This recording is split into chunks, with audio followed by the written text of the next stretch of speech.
नमस्कार दोस्तों, भाइयों और मेरे प्यारे किसान साथियों, स्वागत करता हूं आप सभी का आपके ही अपने किसान हितैषी यूट्यूब चैनल सादाबाद केसरी पर। आज तारीख हो चुकी है 8 अप्रैल 2026 और दिन आज हो चुका है बुधवार का।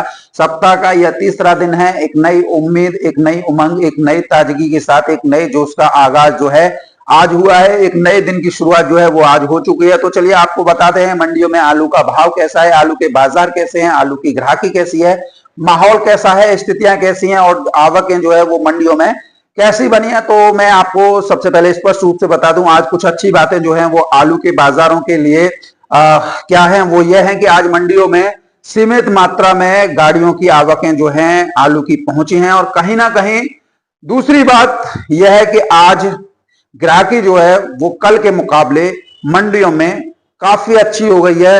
1 से 2 रुपए किलोग्राम की आलू पर तेजी आई है। उसके पीछे आप एक कारण स्पष्ट रूप से समझ सकते हैं जो आपके सामने भी है। देश भर में हो रही बेमौसम बारिश और ओलावृष्टि। आज आंधी तूफान, बारिश, ओलावृष्टि वगैरह चारों तरफ लगे हुए हैं।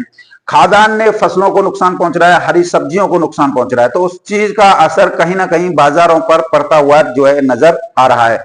हरी सब्जियां कम मात्रा में मंडियों में पहुंच रही हैं और भाव आसमान छूने की वजह से अब लोगों की निर्भरता आलू पर बढ़ रही है। तो इससे आलू के रेटों में बढ़ोतरी होने की बाजार में राहत की सांस जो है किसानों और व्यापारियों को मिल रही है, जो एक सकारात्मक माहौल बनता हुआ इससे दिखाई दे रहा है।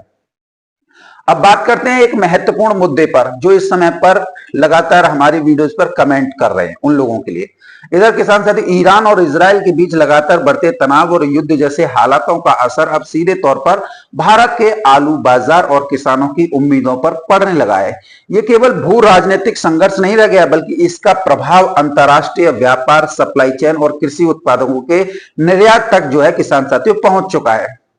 दरअसल भारत से आलू निर्यात की जो संभावनाएं बीते कई महीनों से बन रही थी, वो अब इस युद्ध के कारण जो है किसान साथियों प्रभावित हो गई हैं।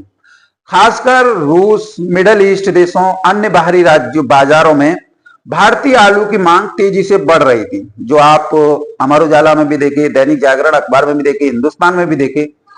निर्यातकों ने शुरुआती तैयारियां भी पूरी कर ली थी और पहली खेप कुछ देशों में भेजी भी जा चुकी थी। ये भी आप लोगों के सामने, मीडिया के सामने आया था।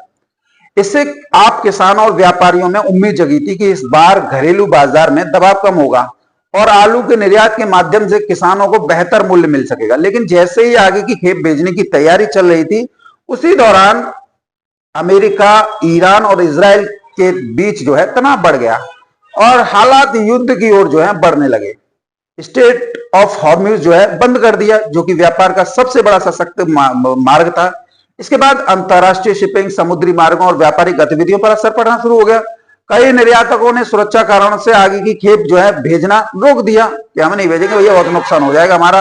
और अगर जो प्लेन है, पानी का जहाज है, वो अगर पार नहीं हुआ तो आलू सड़ जाएगा। वहीं कुछ जगहों पर भुगतान और परिवहन को लेकर भी अनिश्चितता पैदा हो गई। भैया आलू तो कच्चा है ना, अगर 10 दिन रुक गया तो खराब हो जाएगा। परिणाम स्वरूप आलू का निर्यात धीमा पड़ गया और किसानों की जो उम्मीदें बनी थी उन पर अचानक जो है ब्रेक लग गया। इस युद्ध का असर केवल आलू तक ही सीमित नहीं रहा किसान साथियों, बल्कि अन्य खाद्य और अखाद्य वस्तुओं के निर्यात पर भी जो है पड़ रहा है। मिडिल ईस्ट क्षेत्र अंतरराष्ट्रीय व्यापार का महत्वपूर्ण केंद्र माना जाता है, क्योंकि यहां पर 15 से 20 देश जो है मिडिल ईस्ट में आते हैं और वहां किसी भी प्रकार की अस्थिरता का सीधा प्रभाव किसान साथियों सप्लाई चेन पर पड़ता है। इसी कारण भारत से भेजे जाने वाले कृषि उत्पादकों की आवाजाही भी प्रभावित हो रही है। यह आपको समझना चाहिए। और आप किसानों के लिए स्थिति इसलिए भी चिंताजनक है क्योंकि इस समय घरेलू बाजार में भी उत्पादन अधिक है और निर्यात ही एक ऐसा माध्यम है जिससे बाजार में संतुलन बन सकता था। यदि निर्यात लगातार प्रभावित होता रहा, ऐसे ही अगर इनका युद्ध नहीं रुका, तो घरेलू बाजार में दबाव बढ़ सकता है और किसानों को अपेक्षित मूल्य नहीं मिल सकता। इसके साथ ही निर्यात की उम्मीदों पर आधारित व्यापारिक गतिविधियां भी प्रभावित हो रही हैं। कोल्ड स्टोर से निकासी की रफ्तार भी किसान साथियों धीमी पड़ सकती है, हालांकि अभी तो सही चल रही है। व्यापारियों की खरीद सीमित हो सकती है और बाजार में अनिश्चितता का माहौल जो है बन सकता है। कोई प्रद्युम्न उपाध्याय थे जो हमारे सिकंदराव के रहने वाले, हालांकि वो सीमा रामवीर उपाध्याय से जुड़े हुए हैं, कल हमारे ऊपर टिप्पणी कर रहे थे। मैंने कहा ऐसे ऐसे लोग पड़े हुए हैं जिन्हें यही नहीं पता है कि अंतर्राष्ट्रीय स्तर पर क्या हो रहा है।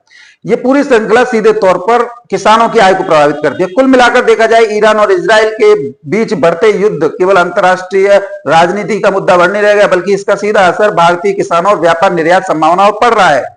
प्रद्युम्न उपाध्याय जी, इस चीज को समझ लीजिए। और प्रद्युम्न उपाध्याय जैसे हजारों ऐसे लोग होंगे जो निराशा की जिंदगी जी रहे हैं।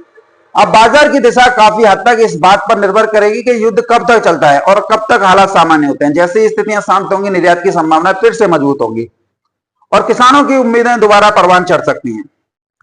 लेकिन फिलहाल अनिश्चितता का दौर जो है जारी है और किसान इंतजार की स्थिति में खड़े हुए दिखाई दे रहे हैं। इस युद्ध का दूसरा बड़ा असर एलपीजी की किल्लत के रूप में भी किसान साथियों सामने आ रहा है। उसके प्रमाण भी आप लोग हैं। एलपीजी को लेकर हाहाकार मचा हुआ है। एलपीजी की कमी के कारण भाई स्ट्रेट ऑफ हॉर्मुज बंद है, जो तेल के जहाज हैं वो वहीं पे फंसे हुए हैं। तो इससे देश के बड़े बड़े होटल, ढाबे और रेस्टोरेंट बन पड़े, जबकि यही होटल, ढाबे, रेस्टोरेंट आलू की खपत का सबसे बड़ा मजबूत माध्यम होते हैं। एलपीजी की किल्लत से बड़े शहरों में अघोषित लॉकडाउन जैसी स्थिति बनती जा रही है। मजदूरों का पलायन शुरू हो गया है। दिल्ली देख लीजिए, गुजरात देख लीजिए, महाराष्ट्र, कर्नाटक, तमिलनाडु जैसे बड़े औद्योगिक राज्य देख लीजिए, जहां से मजदूर वापस लौटने को मजबूर हो रहे हैं। ये वही मजदूर हैं जो परिवार के साथ वहां रहकर मजदूरी करते थे, वहां पर भी अपने आलू की खपत होती थी। जहां कंपनियों में काम करते थे, उनके मजदूरों को जहां जिन कंपनियों में या उनमें काम करते थे, औद्योगिक घरानों में, वहां पर इन मजदूरों के लिए आलू से बनी हुई स्नैक्स, सब्जियां सब बनती थी, तो वहां आलू की खपत होती थी। लेकिन अब एलपीजी संकट ने इस खपत को भी कमजोर कर दिया है। उधर पश्चिम बंगाल में भारी बारिश ने आलू उत्पादन को बुरी तरीके से प्रभावित किया है, सभी को पता है। लेकिन अब सामान्य प्रजाति का आलू जो पहले 5 से 6 रुपए किलो की दर पर बिक रहा था, वो 7 से 9 रुपए किलो तक पहुंच गया है और आने वाले दिनों में 15 रुपए प्रति किलोग्राम की दर से जो है बिक सकता है, ऐसा अनुमान है। सबसे बड़ा नुकसान किसान साथियों नॉर्थ बंगाल में हुआ है, जहां पूरे पश्चिम बंगाल का लगभग 4.5 करोड़ पैकेट आलू का उत्पादन होता है। भारी बारिश के कारण आलू खेतों में ही जो है किसान साथी सड़ गया और जो बचा, किसानों ने बचा लिया, वो ढेरियों में जो है खराब हो रहा है। नॉर्थ ईस्ट राज्यों की स्थिति और भी ज्यादा गंभीर है। ये राज्य पहले नॉर्थ बंगाल पर निर्भर रहते थे क्योंकि दूरी भी कम थी और कम समय में आलू की सप्लाई हो जाती थी। लेकिन अब नॉर्थ बंगाल ही पिटा हुआ बैठा है, नॉर्थ बंगाल में भी नुकसान है। तो इस नुकसान के कारण नॉर्थ ईस्ट राज्यों को साउथ बंगाल से आलू जो है भेजा जा रहा है। आश्चर्यजनक वह स्थिति यह है कि रोजाना 8-10 रैक आलू नॉर्थ ईस्ट राज्यों में भेजे जा रहे हैं, फिर भी मांग पूरी नहीं हो पा रही है। इतनी मांग है नॉर्थ ईस्ट के राज्यों की। इससे साफ अंदाजा लगाया जा सकता है कि जो हमने रिपोर्ट दी थी नुकसान की, वो एकदम सही थी, प्रत्यक्ष प्रमाण के रूप में थी और नुकसान एक बड़े स्तर पर हुआ था जिसे इन लोगों द्वारा छुपाया गया था। लेकिन अब धीरे धीरे सब चीजें जो है क्लियर होती जा रही हैं। दूसरी तरफ पूरे भारत में मौसम की मार जारी है। उत्तर भारत से लेकर दक्षिण भारत तक आंधी, तूफान, ओलावृष्टि और भारी बारिश ने हरी सब्जियों और फलों को भारी नुकसान जो है किसान साथी पहुंचाया है। सबसे ज्यादा नुकसान बेल आधारित हरी सब्जियों में हुआ है, जिनमें तोरई, लौकी, ये सब आते हैं। किसान सुबह दवा लगाते हैं और शाम को फिर तूफान आ जाता है। एक तरफ फसल बचाने की जद्दोजहद, दूसरी तरफ दवाओं का नुकसान। किसानों पर आर्थिक दबाव जो है बढ़ता जा रहा है। किसान की हालत बेहद दयनीय हो चुकी है। कभी राजनीति मारती है तो कभी प्रकृति। किसान की तो कोई सुनने वाला ही नहीं है, लेकिन उसकी मेहनत पर मुनाफा कमाने वाले बहुत मिल जाते हैं।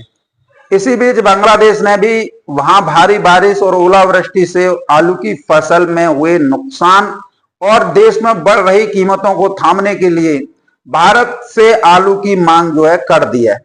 बांग्लादेश सरकार ने आधिकारिक पत्र जारी किया है, नोटिफिकेशन गजट कर दिया है कि भारत से आलू की आपूर्ति होनी है, मांग डिमांड भेजी है, जो आप लोगों के सामने पहले आ चुकी है। इसी तरह पड़ोसी दुश्मन देश पाकिस्तान में भी हालत खराब है।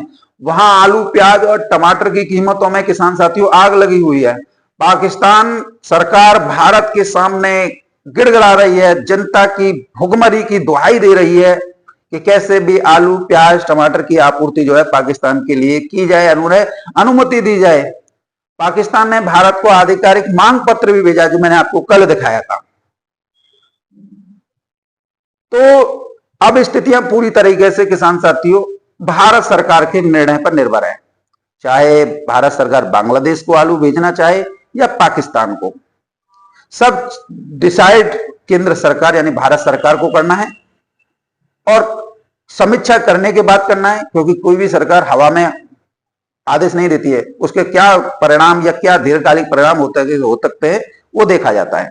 इन सभी परिस्थितियों को देखते हुए साफ है कि वैश्विक युद्ध, मौसम की मार, एलपीजी संकट और उत्पादन नुकसान, इन सभी का असर किसानों, आलू बाजार और अंतर्राष्ट्रीय मांग पर पड़ रहा है और आने वाले समय में यही परिस्थितियां आलू के बाजार की दिशा जो है तय करेंगी। किसान साथियों अब बात करते हैं मंडियों की। तो मंडियों में क्या स्थितियां चल रही हैं, सबसे पहले आपको स्पष्ट कर दें, जितना भी मंडियों में आलू जा रहा है वो अभी पंजाब में ढेरी का है, उत्तर प्रदेश में डंप का है, गुजरात में ढेरी का है और दिल्ली आजतपुर मंडी में जो पहुंच रहा है वो गोठे का आलू जो है पहुंच रहा है। कोई भी कोल्ड का आलू मार्केट में नहीं है। जो कोल्ड का आलू है उसकी कीमत डंप, ढेरी या गोठे के आलू से 100-200 रुपए प्रति कट्टा ऊपर है। और जैसा कि अनुमान है कि आने वाले दिनों में गोठे का, डंप का, ये सब आलू जो है 10-15 दिन में जो है सिमट जाएगा, क्योंकि भारी बारिश के बाद हो रहे जल भराव और ऊपर से निकल रही दिन में धूप की वजह से आलू जो है एक बड़े स्तर पर डैमेज हो रहा है, दागी हो रहा है।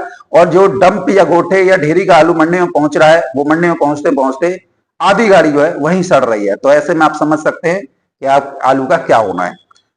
तो किसान साथी बात करते हैं आज दिल्ली आजतपुर मंडी की। तो 116 गाड़ियों की आवक है, 40 गाड़ी बैलेंस है। यदि 40 को निकालें तो 76 गाड़ी ताजा पहुंची है। कहां से कितनी गाड़ियों की आवक है इस पर नजर डालते हैं। चिप्सोना की 25 गाड़ी की आवक है, 2 गाड़ी बैलेंस है। यदि 2 को निकालें तो 23 गाड़ी ताजा पहुंची है। सूर्या की 13 गाड़ियों की आवक है, 1 गाड़ी बैलेंस है। यदि 1 को निकालें तो 12 गाड़ी ताजा पहुंची है। डायमंड की 22 गाड़ियों की आवक है, 15 गाड़ी बैलेंस है। यदि 15 को निकालें तो 7 गाड़ी ताजा पहुंची है। संबल से 8 गाड़ियों की आवक है, 2 गाड़ी बैलेंस है। यदि 2 को निकालें तो 6 गाड़ी ताजा पहुंची है। पंजाब से 11 गाड़ियों की आवक है, 7 गाड़ी बैलेंस है। यदि 7 को निकालें तो 4 गाड़ी ताजा पहुंची है। मेरठ से 2 गाड़ी है, जहीराबाद से 1 गाड़ी है, शमशाबाद की 3 गाड़ी है। एलआर की 12 गाड़ियों की आवक है, 5 गाड़ी बैलेंस है। यदि 12 में से 5 को निकालें तो 7 गाड़ी ताजा पहुंची है। इस प्रकार से 116 गाड़ियों की आवक है, 40 गाड़ी बैलेंस है। यदि 40 को निकालें तो 76 गाड़ियों की ताजा आवक जो हुई है। भावों को लेकर अगर बात करते हैं तो किसान साथी सबसे पहले हम पंजाब से शुरुआत करते हैं। पंजाब के एलआर सुपर क्वालिटी 280 से 320 रुपए प्रति 50 के जी, जो बैलेंस बन जाते हैं वो 200 से 240 रुपए प्रति 50 के जी। ज्योति आलू की बात करें जो टॉप क्वालिटी है 250 रुपए से लेकर 300 रुपए प्रति 50 के जी। डायमंड 280 से 320 रुपए प्रति 50 के जी। पुखराज 200 से लेकर 220 रुपए प्रति 50 के जी की दर पर आज पंजाब के आलू में 50 रुपए की तेजी जो है दिल्ली आजतपुर मंडी में है।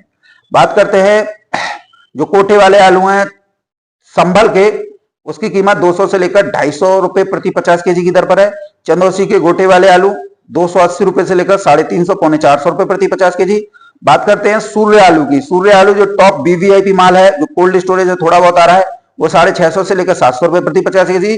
जो डंप का आ रहा है, जो ढेरी का या गोठे का आ रहा है किसान साथी, उसकी कीमत 300 से 350 रुपए प्रति 50 के जी है। शमशाबाद आलू की बात करें तो शमशाबाद का 302 आलू 300 से 350 रुपए प्रति 50 के जी है। जहीराबाद का एक गाड़ी की आवक हुई है किसान साथी 150 रुपए से लेकर 200 रुपए प्रति 50 के जी की दर पर बिकी है। और बात करें आप लोगों के मेरठ की, तो मेरठ के जो चिप्सोना आलू की कीमत है वो एक गाड़ी आई है 250 रुपए से लेकर 350 रुपए प्रति 50 के जी रही है। ओवरऑल अगर हम हल्के आलूओं को छोड़ दें तो आज दिल्ली आजतपुर मंडी में 50 रुपए की तेजी है। इसके साथ ही हैदराबाद मंडी की बात करें तो 18 से 20 रुपए किलो की आज आलू के भाव जो है किसान साथी रहे हैं। जयपुर मंडी में आज आलू 1 रुपए किलो सुधार के साथ में 9 रुपए 10 रुपए किलो तक की दर पर बिक्री हुआ है, नीचे में 7 रुपए किलो। बात करें किसान साथी मुंबई मंडी, आज मुंबई मंडी 10 रुपए किलो से लेकर 13-14 रुपए किलो की दर पर किसान साथी बिक्री हुए हैं। तो ये स्थितियां परिस्थितियां आज आलू के बाजार में जो है चलती और बनती हुई नजर आई है।